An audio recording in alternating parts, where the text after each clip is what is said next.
אנחנו בבית של מאיר זמיר, טייגר הידוע. אנחנו נשמע ממנו הפעם גם דברים אחרים, לא רק סיפורי מלחמה. זיכרון יעקב, והתאריך היום 5 לספטמבר 2023. אז מאיר, נתחיל בילדות שלך פה בזיכרון. סבא, סבתא, הורים, בבקשה. סבא וסבתא, משפחת דהן. סבא הגיע מחיפה לזיכרון, כאשר בחיפה הם היו מספר המשפחות הבודדות שחיו כיהודים שם. בין 5 ל-10 משפחות יהודיות, הם היו שם, הגיעו ממרוקו.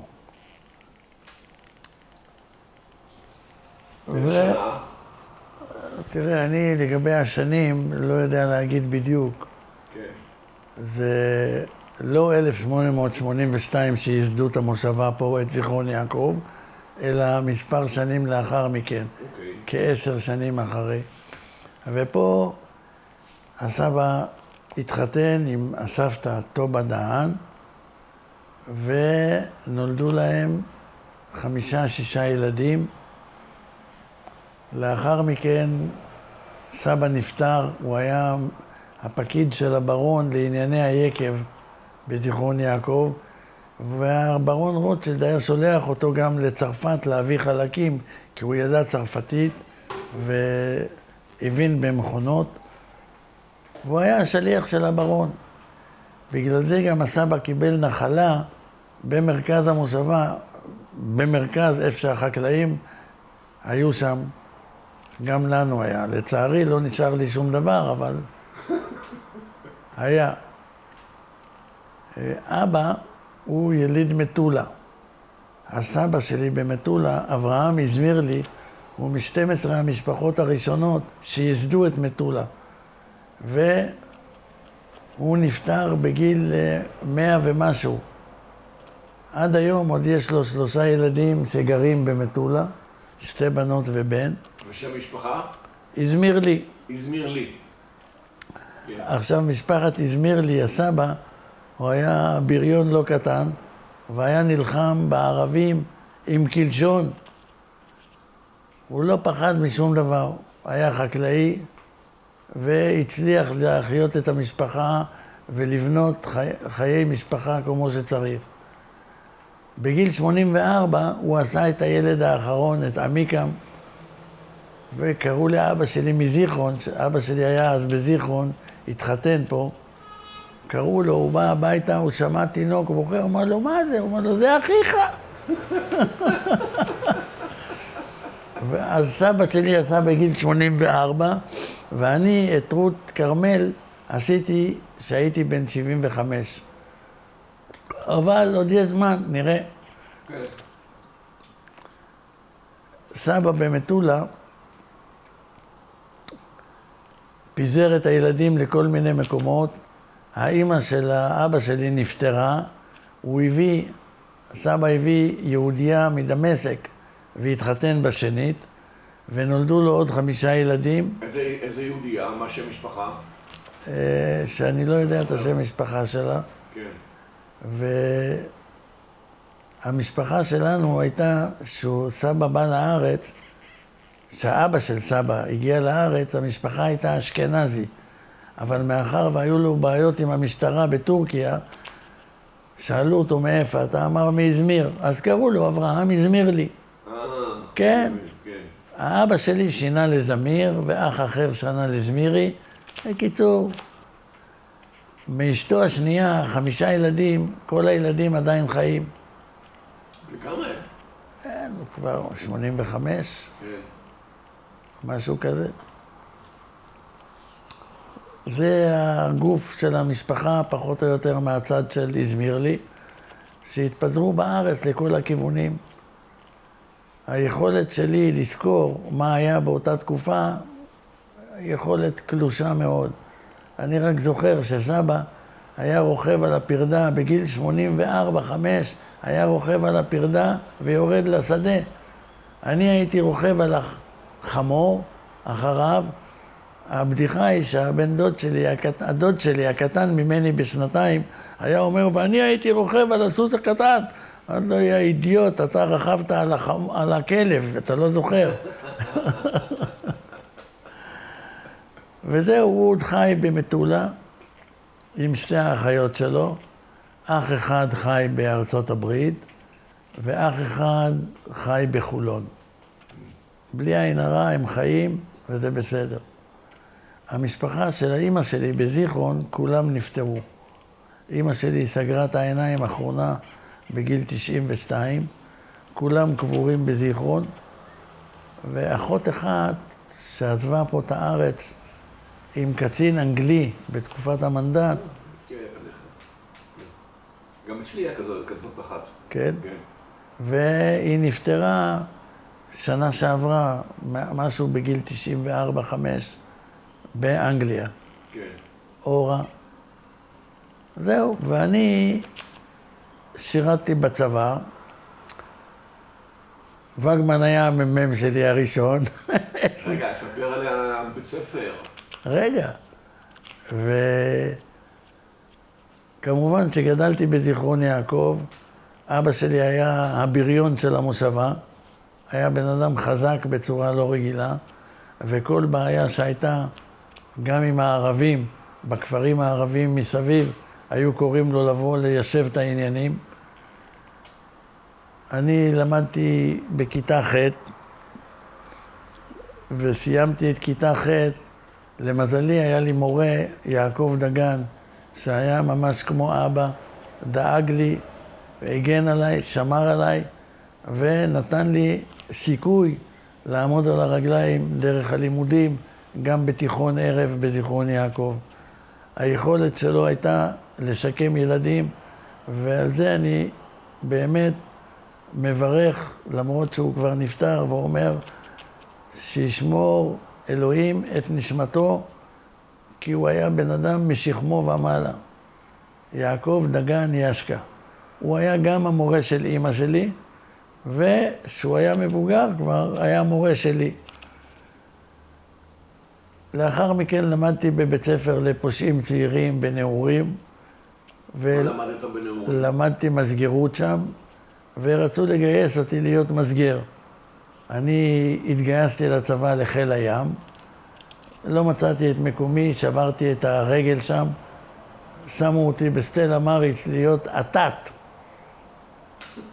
ומהר מאוד ברחתי, והגעתי לאחר מכן, אחרי שנה, לשריון, לשמחתי הרבה.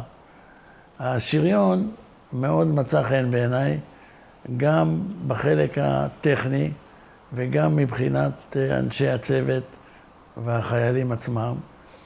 הגעתי לתקופה יחסית קשה לחטיבה 7, שגורודיש היה המח"ט, וזאת הייתה תקופה שלימדה אותי הרבה בתחום המשמעת והמקצועיות. הייתי ממש צמא לדעת ולשמוע את כל מה שיש מסביב על השריון ועל יכולת הלחימה שלו.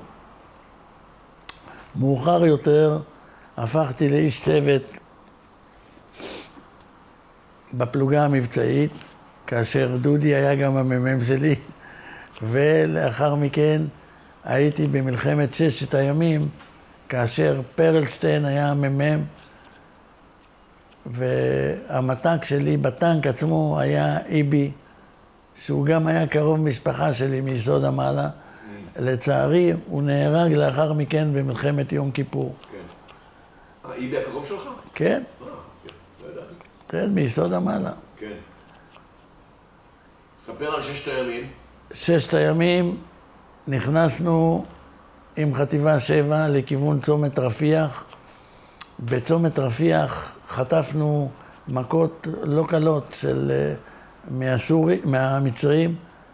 הסמ"פ שלנו, הולנדר, נהרג על ידי, וגם אחד החברים הטובים שלאחר מכן היה, ליאור בן חור, נפצע, הובילו אותו לאזור הפצועים, מצאתי גם סיגריות, נתתי לו, ונפרדתי ממנו לשלום. המשכנו, הצוות שלנו, עם מתק אחר מחיל הים, שמו לנו פתאום מתק שלא ידע מימינו ומשמאלו עוד חצי יום, ובסופו של דבר הגענו לתעלת סואץ, לביר גפגפה. מה שהיכולת של חטיבה 7 מבחינה לוגיסטית הייתה ברמה לא רעה, אבל מים לא היה. שתינו מהבאר בביר גפגפה, רק כשהיא התרוקנה ראינו שיש שם איזה 15 גופות, ושתינו מהמים המסריחים האלה. אבל מסתבר אף אחד לא היה חולה. יותר מאוחר בפלוגה המבצעית שירתתי בתעלה תחת פיקודו של אמיר יופה, זיכרונו לברכה.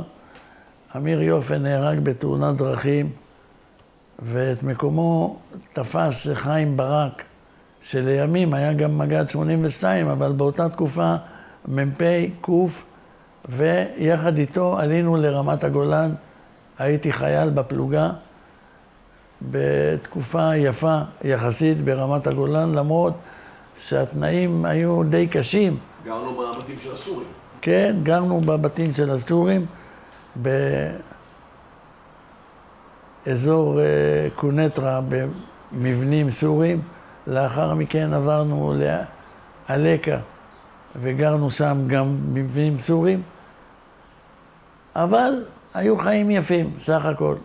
אכלנו הרבה סברס, אכלנו תאנים, לא היה חסר שום דבר מבחינתי. יותר מאוחר ירדתי לבקעת הירדן כמחלקה, עוד המח"ט עדיין גורודיש, הוא החזיק מעמד הרבה שנים. לשמחתי הרבה, הוא הנחיל לחטיבה הזאת משמעת, למרות שהקצונה הבכירה סבלה והייתה רוצה שהוא ייעלם, אבל לחיילים הוא היה 100%. נכון, זה נכון. דאג לנו בצורה לא רגילה, מנעל, מעיל, כובע וסרבל. נכון. והחיילים עצמם נהנו. כל אלו שיגידו משמעת קשה, המשמעת הזאת הצילה אותנו. המ"מ שלנו באותה תקופה היה, ברח לי השם שלו, הוא נהרג יותר מאוחר במלחמת יום כיפור, ובאותה תקופה היינו בבקעת הירדן, היו לנו גם מספר תאונות, שאשר כוח ירה על כוח. נכון. אתה זוכר את השם שלו? סיירת גולני. כן, אבל אתה זוכר את השם של המ"מ? וולוצקי. בני וולוצקי. לא בני וולוצקי. הוא נהרג בהתקלות של אחד בשני, עם גולני. זה נכון, כן. כן. והייתה תקופה לא נעימה, אבל התגברנו על הכל. גורדיש אישית אהב אותי, ונתן אותי כדוגמה של חייל טוב בכל הזדמנות, וגם הוציא אותי לקורס מפקדי טנקים, למרות שאמרו שהנתונים שלי לא מספיקים. אבל יצאתי לקורס מפקדי טנקים, לא גמרתי בהצטיינות, מה בינוניים, אבל מיד עברתי לקורס מפקדי טנקים להדרכה אצל חיים ברק שהיה מ"פ, ומאז הייתי איתו בקשר למשך הרבה שנים, עד שהוא היה מג"ד 82 ואני מ"פ בגדוד. התקופה הזאת הייתה תקופה לא פשוטה מבחינת התנאים בצבא, למרות שאני אישית אהבתי את הצבא. לא יכול למצוא משהו רע.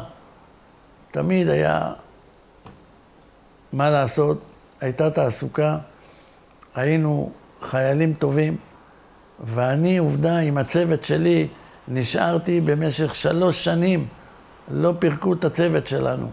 ניומרק, שמעון זהות ומאיר זמיר, צוות, רק עברנו מפקדים, ממפקד למפקד, וזה הייתה אחת התכונות הטובות של גורודיש, שהוא ראה בחוזק של הצוות כעוצמה לא פשוטה ולא פחות מאשר טנקים, ולא נתן לפרק צוותים. לאחר מכן הלכנו שלושתנו לקורס מפקדי טנקים בצורה הייתי אומר, יזומה של גורודיש, והיינו אמורים לחתום קבע, מאחר ולא נשאר לנו זמן לשרת בצבא. באותה תקופה גם העלו את מכסת השירות משנתיים וחצי לשלוש, כך שהקבע שלנו התבטל והלכנו לקורס מפקדי טנקים. לאחר קורס מפקדי טנקים, כאשר הייתי מפקד טנק ומדריך בקורס מפקדי טנקים, שלח אותי חיים ברק לקורס קצינים.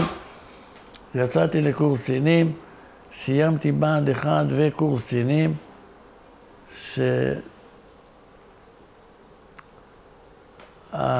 הקורס עצמו לא כל כך עניין אותי, הקורס החי"ר, אבל עברנו אותו בשלום, מבלי שזרקו אותנו, ואני סיימתי בציון ג' על בסיס זה שהייתי לא ממושמע. את בה"ד 1. את בה"ד 1. כן. אבל האמת להגיד, אני הייתי יותר ממושמע מכל הממושמעים שהיו שם. תלוי איך מסתכלים על זה. וזה ימים יגידו. לאחר מכן הגעתי חזרה לגדוד. אורי אור היה מג"ד 82, אמר לי, זמיר, אתה מיועד לפלוגה המבצעית, והלכתי לשרת יחד עם שמוליק פרידמן, שנינו מ"מים בפלוגה של שמשי אלישיב.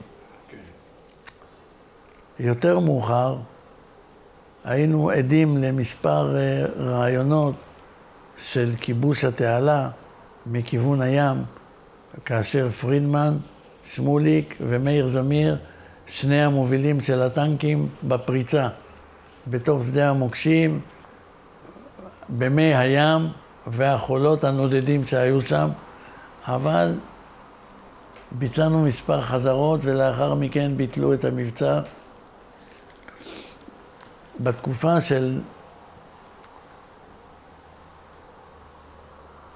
בתקופה לאחר מכן, אחרי שנה, הפכתי להיות סמ"פ, וגורודיש שלח אותי לקורס מ"פים. קורס מ"פים לא רצו לקבל אותי, אמרו, צעיר מדי, ילך הביתה חזרה. חזרתי לחטיבה, גורודיש התערב בזה אישית עם השיגעון שלו, והכריח אותם לקבל אותי, ממנו פחדו, אז קיבלו אותי לקורס, וסיימתי את הקורס יחד עם רבינוביץ' רבין. היינו ביחד באותו קורס. כן? כן. נכון. כן. היינו אתה ואיציק, ואני, ועוד שם... היום, כן. כן. כן. ולאחר מכן חזרתי לגדוד 82, סמ"פ, ומחכה שתהיה מלחמה. למה נשארים בצבא? בן אדם נשאר בצבא, מה הוא? הוא לא נשאר בשביל כסף. אני אהבתי את הצבא, וחיכיתי שיהיו אקשנים. חיכיתי שתהיינה תקריות ופעילות מבצעית, לא כמו שכל אחד חושב שהמלחמה היא אסון. כשהיא פרצה, מאוד נהניתי. אהבתי את המלחמה. הפלוגה שאימנתי לקראת המלחמה הייתה פלוגה ותיקה שהייתי מפקדה למעלה משנה. רגע, אבל זה, המג"ד אז הוא מצנע. מצנע עזב ועבר לסיני, וחיים ברק החליף אותו. אבל אני הבנתי שחיים ברק קיבל את הגדוד לא הרבה זמן לפני המלחמה. נכון. אז אתה יכול להגיד את זה. כן. כי רוב ההכנה של הפלוגה שלך הייתה תחת מצנע. מצנע ויאנוש. ויאנוש. האמת שלא רביתי נחת, לא אצל מצנע ולא אצל יאנוש באותה תקופה. למה? מכל מיני סיבות. ספר, מותר לך לספר. תשמע, יאנוש ואני היה לנו יחסים מיוחדים אחרי המלחמה, וחבל להיזכר מה היה לפני זה. הוא ביקר אותך? הוא אמר שאתה לא בסדר, או מה? קודם כל, הוא לא יכל להגיד שאני לא בסדר. אני הייתי הכי בסדר שיכול להיות. כן. ממושמע, הכי מקצוען בחטיבה. אף אחד לא יכל להגיד מילה רעה עליי. משמעת גורודישית זה הדבר היחידי, ויאנוש לא אהב את זה, משמעת קשה. אבל מסתבר שזה הסוד להצלחה, המקצועיות והמשמעת.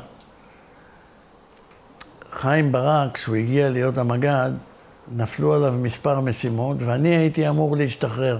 יאנוש החליט שאני הולך להשתחרר, ודני לוין רצו לשים בתור סמג"ד. אוקיי, מה לעשות, כל אחד והמזל שלו. היה צריך לשלוח פלוגה לרמת הגולן, ואני הייתי אמור להשתחרר. הייתם במחנה נתן, כן. וברק אמר לי, תשמע, אני אלך לדבר עם יאנוש, שישאיר אותך ואתה תצא לרמת הגולן. לשמחתי, וזה אחרי המלחמה אני יכול להגיד, מזל ששלח אותי לרמת הגולן. אני את רמת הגולן הכרתי מצוין, יותר טוב מכל אחד אחר. למה?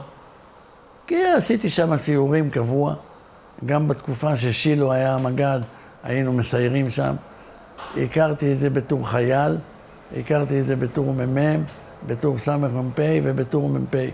וכל אלו שבאו מגדוד 82 למלחמה, אף אחד מהם לא ידע כלום. דני לוין נסע עם הפלוגה שלו לאורך ציר הנפט.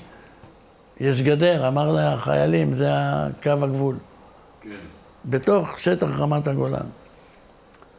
אז נהניתי מאוד להגיע חזרה לכור מחצבתי ברמת הגולן. רגע, אבל מה הסיבה שהוא שלח אותך לגולן? היינו צריכים להחליף פלוגה מגדוד 188 לצורך אימון. אלי אמר לי, כשאתם החלפתם, אלי אמר לי שהוא החזיק את הגזרה הצפונית. נכון. אתה החזקת את הגזרה הדרומית. אמת. והם יצאו לאימון. אמת, נכון. כן. וככה התגלגלנו, ואז התחילה הכוננות. נכנסנו למצב של כוננות, כאשר קיבלנו טנקים נוספים במחנה ירדן. הפלוגה כולה עלתה לרמת הגולן. חלק ממנה שחררתי, כי הייתה הוראה של החטיבה לשחרר ליחידות מילואים מחלקה. לצערי השתחררו, אבל קיבלתי מחלקה אחרת מגדוד 77, שלאחר מכן הוטמעו בפלוגה ותפקדו בצורה נפלאה. המ"מים שלי היו אורי סגל, מ"מ 1, מ"מ 2, דובי פאוסט, מ"מ 3 שקיבלתי מגדוד 77, רוני לפבר, וכל המת"קים שהיו... הסמ"פ מאיר אברמוביץ', הסמ"פ שלי עזב את הצבא, וקיבלתי מאלי גבע את הסמ"פ שלו. את אבירם? אבירם, מאיר אברמוביץ', כן. ואימנתי אותם גם ברמת הגולן, בכל מיני דברים, בהכרת השטח, מפות אילמות להכיר את השטח, ובקיצור הם ידעו מה אני רוצה מהם. וככה חיכינו לתחילתה של מלחמת יום הכיפורים. יש לי שאלה. בבקשה. ששאלתי גם את אלי. האם אתה יכול היום להגיד במבצעית כמה פגזים בערך כל תותחן ירה לפני המלחמה? בפלוגה שלי כל תותחן ירה לפחות 300 פגז. בלי הגזמה? בלי הגזמה. כל השט"פים של גדוד 82 אני עשיתי. כן. עם הצנחנים, תרגיל ענק, שכל טנק ירה שם 60-70 פגז לפחות. התחלנו אותו באזור מחנה נתן, עברנו לזיקים, עלינו על נחתות, ירדנו באל הריש, ועד מצפה רמון נסענו וירינו. וקיבלנו גם חוות דעת ממח"ט הצנחנים, מעוזי יאירי, של פלוגה מעולה, ועוזי יאירי שמע שאני צריך להשתחרר, אמר לי, תבוא לחטיבה 35, אני צריך מ"פים כמוך.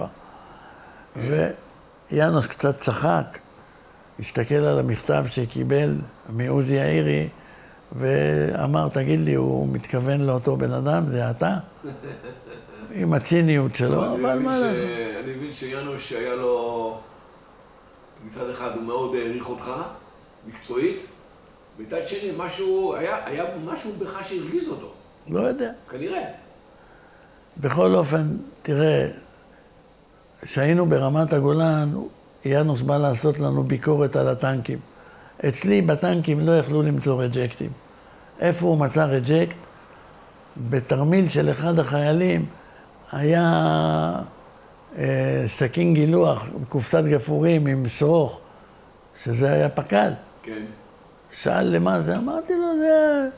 אם בן אדם נפצע, להוריד את השרוך מהרגל, צריך לחתוך עם הסכין גילוח. כן. בשביל מה צריך את זה? אמרתי לו, זה הפק"ל של השריון, זה מה שיש. זה הפק"ל שלך? לא, זה היה של השריון. של השריון? כן. אוקיי.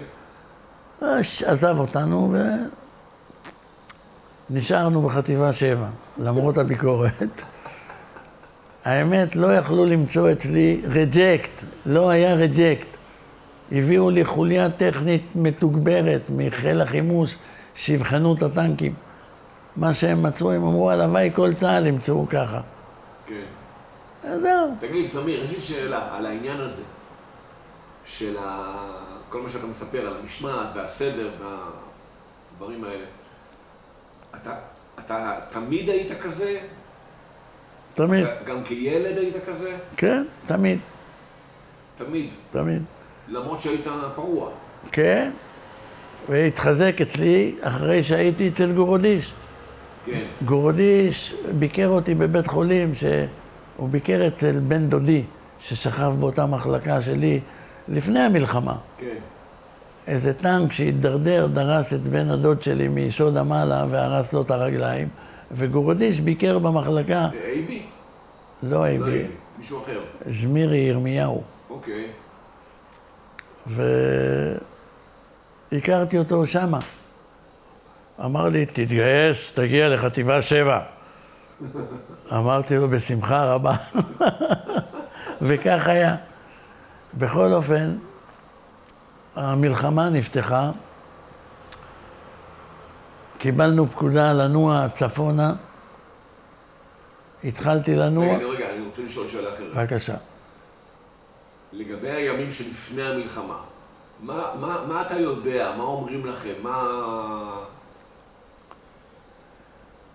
תראה, יש כוננות, וכוננות זה יכול להתפתח לכל כיוון. אני האמנתי שזה יתפתח לכל כיוון, לא חשבתי מלחמה, אבל היינו בכוננות. כן. הכנו את הטנקים בצורה נפלאה, החיילים עצמם היו מוכנים והם מבינים, וכל אחד ידע מה תפקידו ואיפה הוא אמור להיות. האימונים שעשינו, בעיקר אימוני ניווט והגעות לרמפות מכל הכיוונים, הוכיחו את עצמם בסופו של דבר, ויכולת הניווט של אני למשל לא השתמשתי במפה כל המלחמה. זכרת בעל פה? הכל ידעתי בעל פה. איפה, איזה, שני מוקשים, תעלות, הכל. לא היו לי בעיות.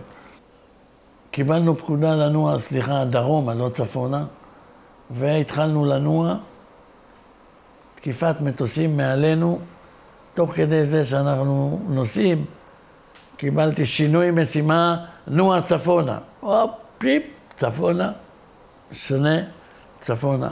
עברתי 600 מטר, שינוי משימה, נוע דרומה. אפילו אני לא יודע מי זה שנותן לי את הפקודות האלו, מהפיקוד. אבל מה לעשות, אם הם יודעים את התדר ויודעים מי אני, כנראה שהם מתכוונים. אתה כבר אז נקבעת כעתודה חטיבתית? אני לא יודע מה נקבעתי, אני הייתי כוח של חטיבה 7, לא קבעו אותי לאיזשהו נושא או לאיזושהי משימה. ובקיצור, הגעתי עוד פעם צפונה, הגעתי לאזור של הבוסטר, ושם נפגשתי לראשונה עם יאיר נפשי. הכרת אותו? הכרתי אותו, כן. הוא היה מ"פ בחטיבה 7, מ"פ הסיור. הכרתי אותו עוד בחטיבה 7. לטעמי הוא היה לוחם סוג א', ויאמר לזכותו שאת המלחמה הוא עשה א', יותר טוב מכל אחד אחר. שמר על קור רוח, ניצח על הפלוגה שהייתה ת"פ שלו.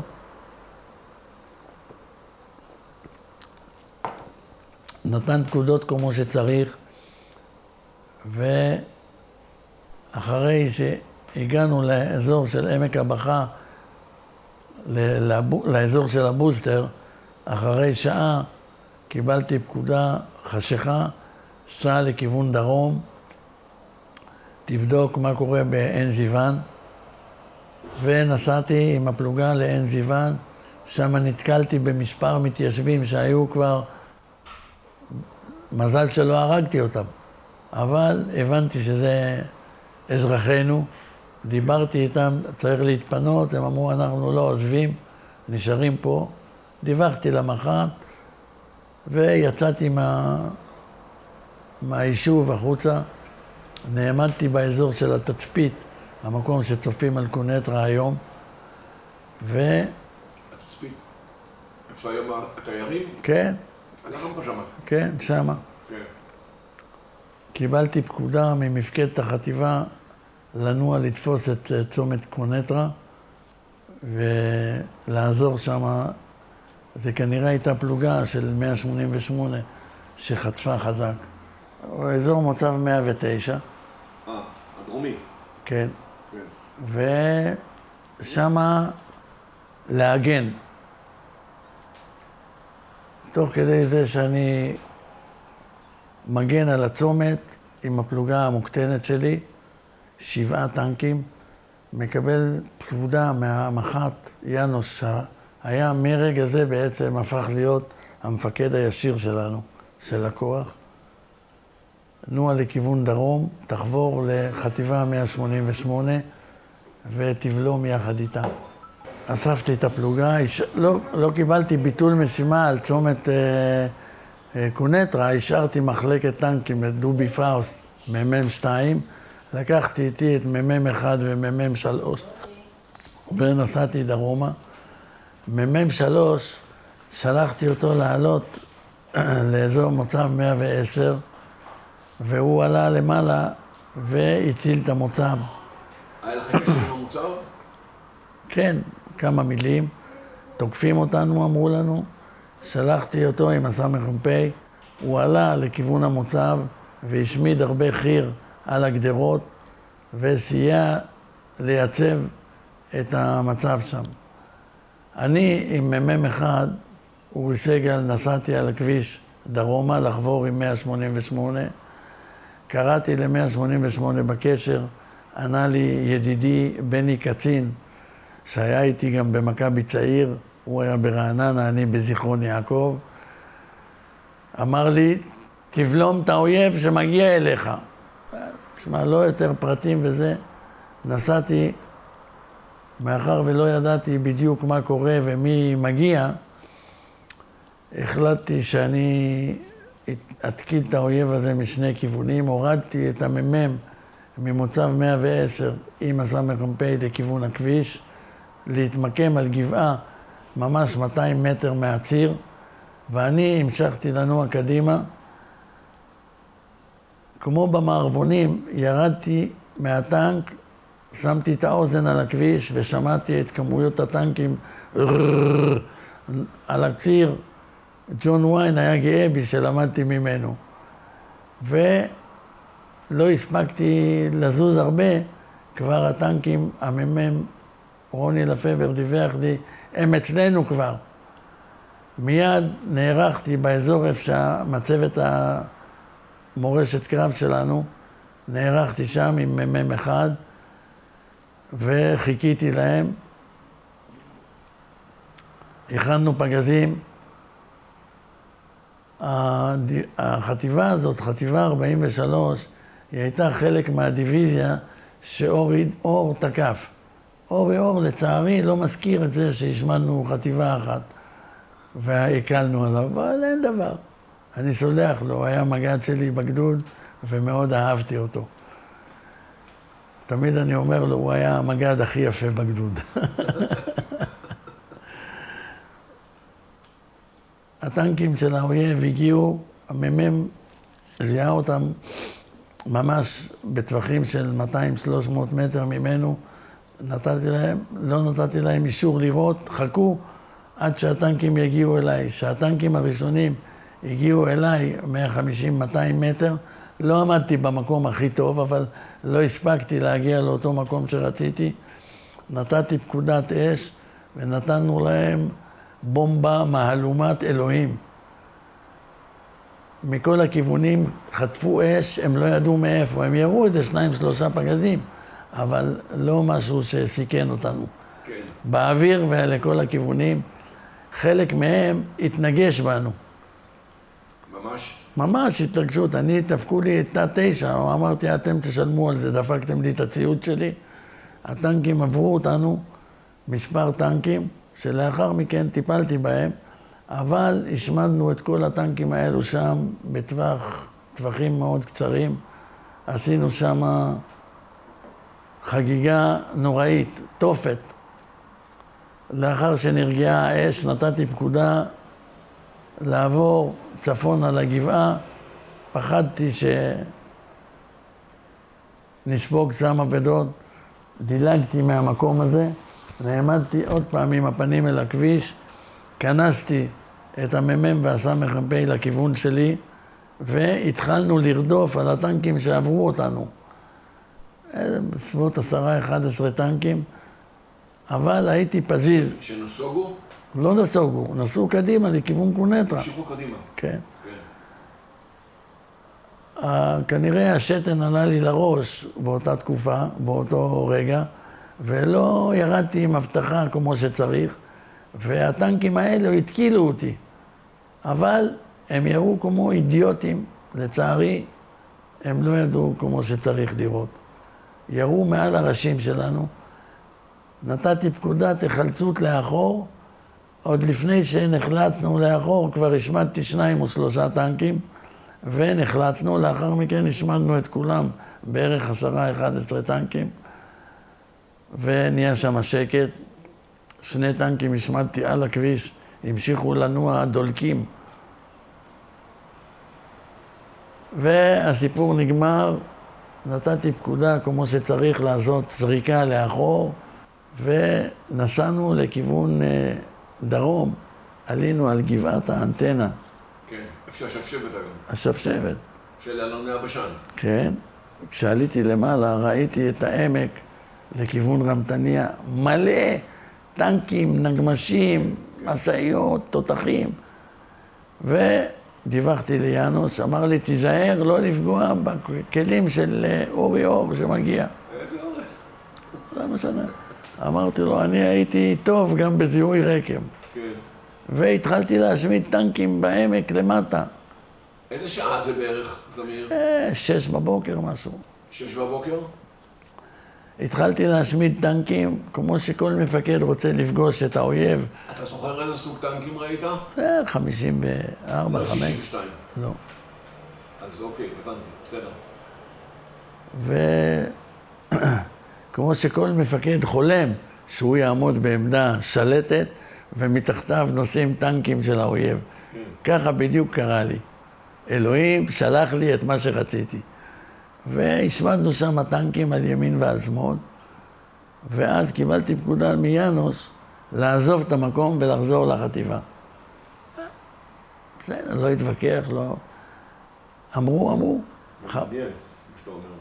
חבל לעזוב מקום כזה. לא, זהו, אני רוצה להגיד על זה שזה די דומה למה שהוא אמר לצ'ס ולאלי. כי בסך הכל האגף הדרומי הזה הוא מאיים על חטיבה 7. כל האגף הזה מהדרומי, אם אתה לא שומר עליו, הוא יעלה עליך. נכון. אבל בסדר. אבל עם יאנוס לא מתווכחים, וגם הלחץ שהיה עליהם שם היה נוראי. ניתקנו בגה, נסעתי לכיוון עמק הבכה, עוד חציתי את השטח הפתוח שם על יד קונטרה בשניים לפנים. ויאנוס ראה את האבק עולה וזה, התקשר, מה זה שם, מה יש שם? אמרתי לו, מה שהם מלמדים, 2 לפנים בשטח פתוח. הבנתי שהוא צוחק. בקיצור, חברתי לאזור עמק הבכה, תוך כדי זה שאני מדבר עם יאיר נפשי, והגענו לעמק הבכה, לאגף הדרומי של העמק. אזור תלג'ית. כן, אזור תל ג'ית, כן. ומשם ירינו לכיוון עמק הבכה על הטנקים שתוקפים. עד כאן הכל בסדר, מאיר זמיר מבצע את המשימה, הפלוגה שלמה, אין הרוגים, אין פצועים, יש רק סורים הרוגים. עד כאן, מה? הלאה. יש לי שאלה. בבקשה. פחד. אתה מכיר את המושג הזה? לא. אתה יכול להסביר את זה? מה אתה חושב שאתה אוטיסט? לא. אתה חושב יש לך איזה ליקוי... חמה. בנשמה שאתה לא מפחד? תשמע, קודם... לא, אני שואל באמת. אז אני אומר לך, תשמע, הטנקים שלי, כל אחד תפס עמדה כמו שצריך. לפגוע ב-40 סנטימטר שמציצים זה קשה. כן. טנקים, צוותים מקצועיים, וגם כשעמדנו מול תל שמס, היה לי זמן לאכול תפוח עץ או בצל, מה שהיה לי, ולתת לשתיים בית כאן קודקוד, פקודות בקשר חוץ, תשמיד את 3 הטנקים באגף שמאל. כמו במטווח, הוא השמיד את 3. אז אני שואל עוד פעם. תראה, אנשים במלחמה מפחדים. לא פחדתי, לא נהניתי מאוד. פעם ראשונה... אתה אומר שנהנית. מאוד. פעם ראשונה שלא אומרים לי, למה אתה עומד גבוה, למה אתה עושה ככה, למה... מה רציתי לעשות? עשיתי. הכל הצליח. הכל כפוף לתורת חיל השריון ולספר שמה שיאנוש כתב. הכל... זה עבד. אחד לאחד עבד. זאת אומרת, אתה אומר שבעצם אתה לא עשית שום דבר שלא כתוב, אתה עשית לפי הספר וזה עבד. עבד. בלי המצאות. אין המצאות. תיקוני אש כמו שצריך, עמדות כמו שצריך, נוע מהר ממקום למקום, ייכנס לעמדה כמו שצריך, אל תדאג. ירו עלינו טילים, ירו עלינו תחמושת בלי סוף. למה לא פגעו? קשה לפגוע בטנק שעומד בעמדה כמו שצריך. זה לא פשוט. אנחנו, רוב הטנקים שהשמדנו היו חשופים לגמרי. כן. כן. אבל אתה ברמה, אני שואל עוד פעם, אני מקשה עליך, ברמה האישית, באישיות שלך בפנים, לא פחדת, לא היית בקטע של אני צריך להתגבר על עצמי כדי... לא. לא. אני גם בתור ילד הייתי באמצע הלילה חוצה את בית הקברות מצד לצד, מה שאף אחד לא עשה, כולם פחדו. כן. אבא שלי היה אדם אמיץ בצורה לא רגילה, לימד אותי לא לפחד מכלום. כן, מעניין. לא, אז זה חשוב לי לשאול אותך, אתה מבין למה? כן. כי רוב האנשים מפחדים. אני יודע, מפחדים, אני לא רוב האנשים. אני מאיר זמיר, ולא פחדתי אפילו לרגע.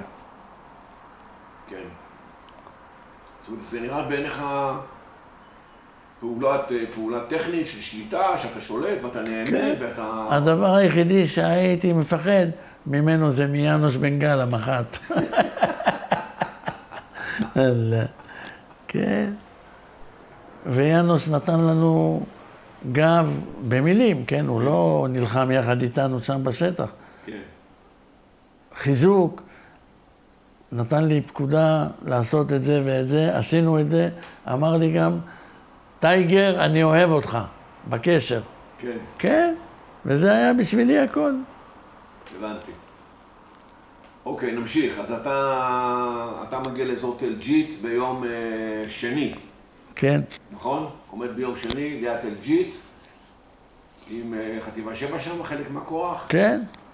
גם הצטרפו לשם גם השרידים של אלי גבע. כן. היה שם גם יאיר נפשי עם הכוח שלו, כן. שנלחם. לא רק קהלני נלחם שם. כן. כן.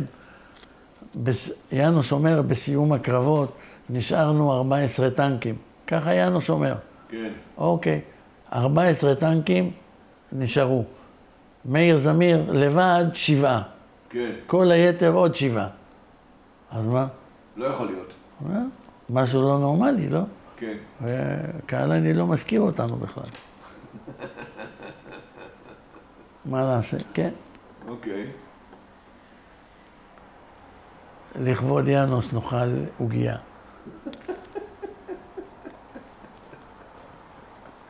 זהו. יום שני תל ג'י, הלאה. השמענו שם טנקים, מהפינה שאיפה שעמדנו, אף אחד לא עבר אותנו, נשארנו בלי תחמושת. אני, מההתחלה, כל טנק משאיר 3 פגזים, לא יורה אותם. כן. זה חירום, נשארו. בדקה האחרונה גם יריתי עוד על 3 טנקים שבאו קרוב אלינו, השמענו אותם. ואמרתי ליאנוס, אנחנו לא יכולים יותר, אין תחמושת. יריני מקלעים, ירינו על הטנקים של הסורים. אתה פוגע בהם, אבל לא עושה כלום. כן. אמר לנו, תחזיק עוד קצת, ואז הגיע יוסי בן חנן. אבל זה ביום שלישי. כן. זה ביום שלישי. כן. כן. הגיע יוסי בן חנן. כן. הוא אומר לי, איפה הטנקים? אני אומר לו, בחזית שלנו. איך הוא אומר לי? תן לי כיוונים, צפון, דרום, מה אתה... שמעתי את זה בקשר. אתה אומר לו ימין, שמאל, והוא אומר לך צפון, דרום. הבן אדם עומד מאחריי 40 מטר. כן. אתה מבין? שואל אותי איפה האויב, הוא אומר לו, תעלה להם, תראה שם, טנקים. הוא, יש פילוסוף. צפון, דרום, אני ידעתי איפה הצפון בכלל. יודע איפה הסורים, לא איפה הצפון. אוקיי. בקיצור, הוא מצא לו סיפור עכשיו, שהוא עלה שם וזה, הסמ"פ שמוליק אסקרוב נפצע, כן. ופינו אותו. אנחנו, הטנק של ברוכין, כן. שהוא בא ממפקדת החטיבה, כן. בא לעזור לנו. איך שהוא הגיע, קיבל בומבה, צריח אף. גררנו את הטנק יחד איתנו שירדנו למלא מחדש, ויוסי בן חנן נכנס לעמדות שלנו. מה הוא עשה שם, אני לא יודע, אבל הגיע. ואתה ירדת למלא מחדש. כן, איזה 1.5 קילומטר לאחור. במקום איפה שקצין התחזוקה נהרג, שהגיע לשם איזשהו טנק ולא בדקו את הקדח קנה, פלט פגז ודפק את המשאית. וואלה. כן. וארתור נהרג בקבינה הזאת. כן. זהו, וביום השלישי, זה כבר הרביעי, קבוצת פקודות לכניסה למובלעת. כן. בקושי הבנתי מה רוצים, אבל הבנתי שאני נוסע. זמיר, שאלה. כמה אתה עייף באותו זמן? כמה אתה עייף? אני לילה קודם, לא אמרתי, זאת אומרת, אמרו לי, תיכנס, אתה הולך עכשיו לכבוש את קונטרה. כן. ונערכתי על הכביש עם החטיבה של נדל, הצנחנים, ונכנסנו לכבוש את קונטרה. נתתי מכת פגזים שמה, זעזעתי את העולם. ונדל אומר לי, על מה אתה יורה? לא, לפי תורת חיל שריון, אמרתי לו בקשר. כן. קודם כל, שאף אחד לא ירים את הראש. כן. ינוס, הוא מאזין לקשר, אמר לי, יפה מאוד. ועברנו לצד השני של קונטרה, בסוף שם השמדתי טנק אחד ונגמ"ש משהו, לא היה שם שום דבר. אז מה עם השינה בלילה? אני חשבתי על העייפות. פתאום נפלתי, נרדמתי, וואלה, היו שוחטים אותי. כן. אחד המת"קים שלי בא לראות מה קרה, העיר אותי. כן. אבל פחות או יותר היה בסדר. כל זמן שהיה פעילות היה בסדר. אם אתה עומד ומחכה וזה, אתה גובע. נרדם. כן. אבל בלילה זה לפני הפריצה לסוריה. הצלחתם לישון איכשהו מסודר? משהו? אני חושב שעה וחצי. כן. בטנקים. כן. לא הייתי נותן להם אני לרדת בשום אופן. הם לא ירדו מהטנקים? לא. מה עם חרבונים? יורדים בין 2 טנקים, מחרבנים, חוזרים. זה הסידור. כן. פיפי לארגז פעולה וזורקים. היה חוכמולוג אחד שבא אליי לפלוגה, צירפו אותו. אני כעסתי על הפלוגה, שלא אמרו לי שהוא יוצא לישון על הטנק.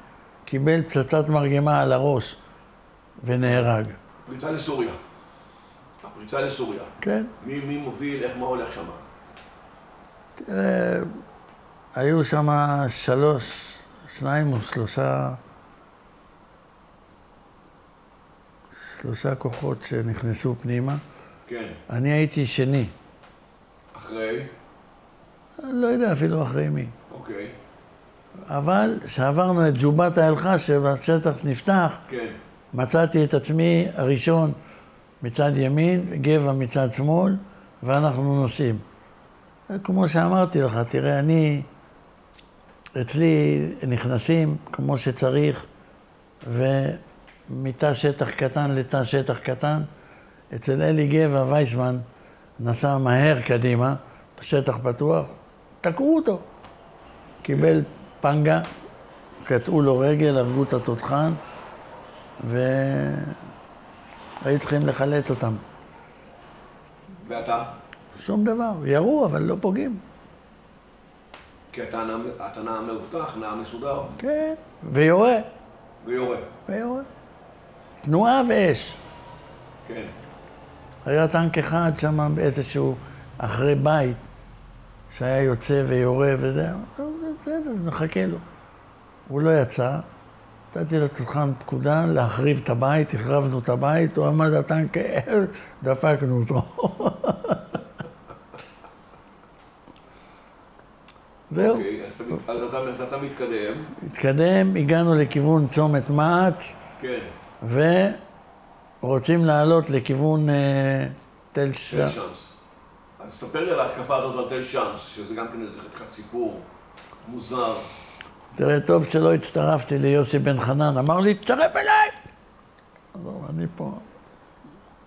הוא עלה על תל שמס, מאיזשהו כיוון בלתי ידוע. מצפון. עלה, וחטף. גם אלי אמר לי, שיוסי אמר לו תבוא, ואלי אמר לו, אני לא בא. אז שני מ"פים לא באו להצטרף ליוסי, ולמה בכלל לא יצא לזה? אני יודע למה. יאנוש אישר לו לעשות את זה, ולצערי זה מה שקרה. אני לאחר מכן גם כן עשיתי את העיקוף הזה, ובאתי מכיוון האויב לתל שמס. אבל לא פגעו בי. למה לא הצטרפת אתה הרי מחפש קרבות, נכון? אז תסביר לי למה לא הצטרפת. היה לי את שלי, מה אני צריך להיכנס לנעליים חולות? למה זה נעליים חולות? למה? כי הוא לא ידע לאן הוא הולך, בלי מודיעין. חפלאפ, כל מיני טנקים שלא מקצועיים ולא... הבנתי. זה לא בשביל. אתה כאילו גם... אתה גם שמרת על הפלוגה שלך. בוודאי, מה זה? מישהו היה מרים את הראש מעל הזה, הייתי יורה עם האקדח לכיוון שלו. ספר לי על הירי של האקדח. מישהו סיפר לי שירית עליו מטוטו. מי שעומד יותר מדי גבוה, שתי יריות מעל הראש שלו. בופ, ונכנס. אורי סגל סיפר לי שירית עליו. כן? כן. אם הוא לא הייתי יורה והוא יורד, הוא לא היה חי. הדפוק הזה. הבנתי. נגמרת המלחמה. איפה אתה נמצא? תראה, אנחנו בשלב הסופי גם כבשנו את חרפה. כן. את מכיר. מוצב שמה. אני תיארתי את המוצב, את התעלות עם הטנק, כן. עם מקלעים. הרגתי שם חלק, השמדתי בונקר אחד, ונעמדנו על הכביש שמה. חיכינו להמשך פקודות, ושם בעצם המלחמה הסתיימה. כן. ואנחנו, כמו השיר, עומדות רגלינו בשערייך ירושלים. עמדנו, מחכים להמשך פקודות, ולמה לא מתקדמים? אמרו, אין כוח מספיק. אני יודע, לא רוצה לשפוט את זה. כן, אני מבין. כן, לא, הייתה שם בעיה גדולה, עם שחיקה של הכוח וההופעה של העיראקים. אוקיי. אתה היית מול העיראקים שם. הייתי מול העיראקים. אני יודע. הפתיעו אותי, הם הפתיעו אותי, אני הפתעתי אותם. טמבלים, לא משנה. תראה, הבעיה היחידה שלך שלא ידעת לדבר עיראקית. נכון? בוא'נה, זמיר, הם הביאו לרמת הגולן 700 טנקים. כן. מה? חיל האוויר שלנו לא עשה כלום, גם כן עם הסיפורים שלו. טוב, אז איך אתה מסכם את זה, זמיר? קודם כל, בשבילי המלחמה הייתה טובה. יכולת, כל מה שלימדתי את החיילים שלי, הם ביצעו בצורה הכי טובה שיש. כל מה שלמדתי מספרי השריון, הכל עבד כמו שצריך, פרט לדבר אחד שחלמתי שאנחנו נביס אותם עד הסוף, אבל לא הגענו עד הסוף. כן. היכולת של הטנקיסט הישראלי, ובעיקר בפלוגה שלי, הייתה ברמה גבוהה, מה שהוכיח שמאימוני הצוות, אימוני הליבה והבסיס, היינו בסדר גמור. וכל הלוגיסטיקה סך הכל עבדה בסדר. אנחנו כל יום קיבלנו אוכל, קיבלנו דלק, קיבלנו תחמושת, הכל עבד כמו שצריך. אין טענות. הטענה היחידה שיכולה להיות, אולי זה שלא המשכנו הלאה. זהו. כן. ולימים המשכת בצבא? המשכתי בצבא. נהיית מג"ד? נהייתי מג"ד, נהייתי מח"ט 7. כמו קהלה לי, לא נהייתי אלוף. כל אלו שלא ירו פגז נהיו אלופים. כל אלו שלא השמידו סורים נהיו אלופים. הכל עולם כמנהגו נוהג. הפלוגה שלי הייתה הפלוגה הכי טובה בצה"ל במלחמה. הכי טובה. ביצעה את המשימות שלה 21 יום בלחימה, ללא נפגעים, ללא אף טנק שרוף או פגוע. שזה, ביקשתי שיתנו צל"ש פלוגתי. ועדת הצל"שים אמרו, זה לא מקובל. דווקא נתנו צל"ש פלוגתי בקדש. משה בריל קיבל. משה בריל, כן. הגיע עם טנק אחד ליעד, והפלוגה קיבלה ציון לשבח. הפלוגה שלי הגיעה כל המלחמה, השמידה, הרגה, לא נפצעה ולא נהרגה. הלו, ביקשתי, לא רוצה עיטור העוז, אני רוצה לפלוגה ציון לשבח. ולא נתנו. פשוט חסרי, מה אני אגיד לך? התנהגות לא הולמת, ממש.